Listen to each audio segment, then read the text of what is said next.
नमस्ते प्यारे साथियों, मेरे इस यूट्यूब लक्ष्मी भक्ति सागर चैनल में आपका साहित्य से अभिनंदन है। प्रदोष व्रत। प्रदोष का अर्थ है रात्रि का शुभारंभ। इस व्रत के पूजन का विधान इसी समय होता है, इसलिए इसे प्रदोष व्रत कहते हैं। यह व्रत शुक्ल पक्ष और कृष्ण पक्ष की त्रयोदशी को किया जाता है।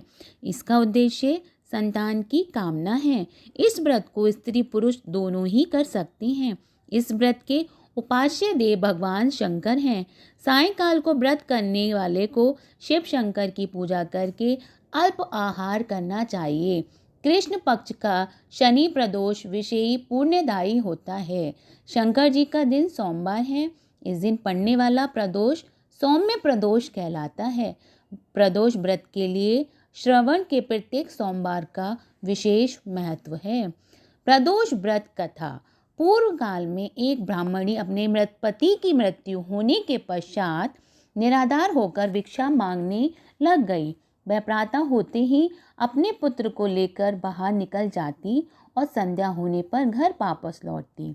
एक समय उसको विदर्भ देश का राजकुमार मिला, जिसके पिता को शत्रुओं ने मारकर राज्य से बाहर निकाल दिया था। इस कारण वह मारा मारा फिरता था। ब्राह्मणी उसे अपने साथ घर ले गई और उसका लालन पोषण करने लगी।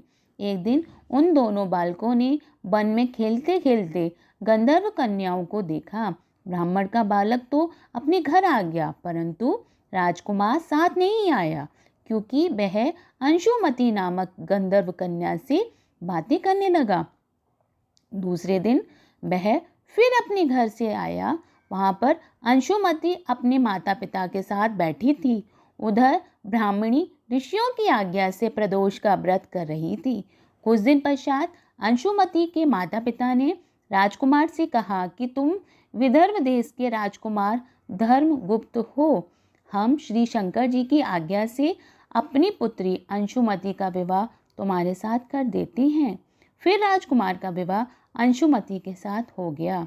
बाद में राजकुमार ने गंधर्व राज की सेना की सहायता से विदर्भ देश पर अधिकार कर लिया और ब्राह्मण के पुत्र को अपना मंत्री बना लिया। यथार्थ में यह सब उस ब्राह्मणी के प्रदोष व्रत करने का फल था। बस उसी समय से यह प्रदोष व्रत संसार में प्रतिष्ठित हुआ। बोलो श्री शंकर भगवान की जय। बोलो भोले भंडारी बाबा की जय।